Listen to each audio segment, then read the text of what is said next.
Hi hello ನಮಸ್ತೆ. ಆಗ್ರಯೋಗಿ ವರ್ಲ್ಡ್ಗೆ ಸ್ವಾಗತ. ಎಲ್ಲರೂ ಚೆನ್ನಾಗಿದ್ದೀರಾ? ರಂಗೋಲಿಯನ್ನು ಹಾಕುವುದರಿಂದ ಸಕಾರಾತ್ಮಕ ಶಕ್ತಿ ನೆಲೆಗೊಳ್ಳುವುದರ ಜೊತೆಗೆ ಮನೆಯ ಅಲಂಕಾರಕ್ಕೆ ನಾವು ರಂಗೋಲಿಯನ್ನು ಹಾಕುತ್ತೇವೆ. ಆದರೆ ರಾಜ ಮಹಾರಾಜರ ಕಾಲದಲ್ಲಿ ರಂಗೋಲಿ ಎಂದರೆ ಸ್ವಾಗತ, ಶಕ್ತಿ, ಘೋಷಣೆ ಆಗಿತ್ತು.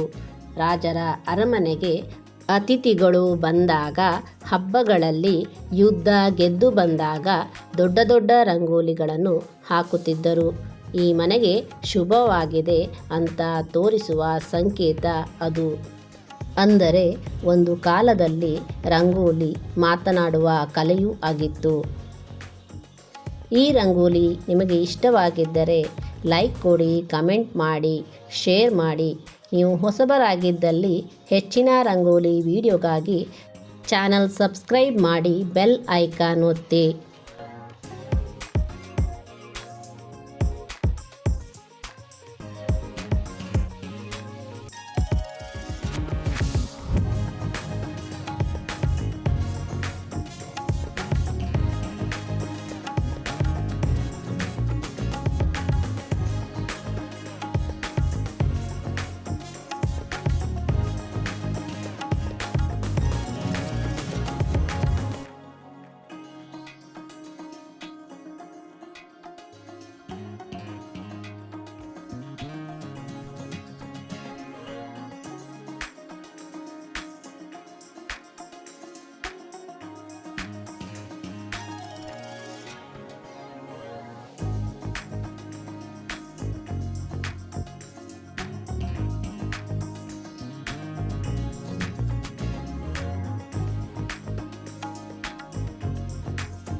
ಈ ರಂಗೋಲಿ ವಿಡಿಯೋವನ್ನು ಪೂರ್ತಿಯಾಗಿ ನೋಡಿದ್ದಕ್ಕೆ ತುಂಬು ಹೃದಯದ ಧನ್ಯವಾದಗಳು.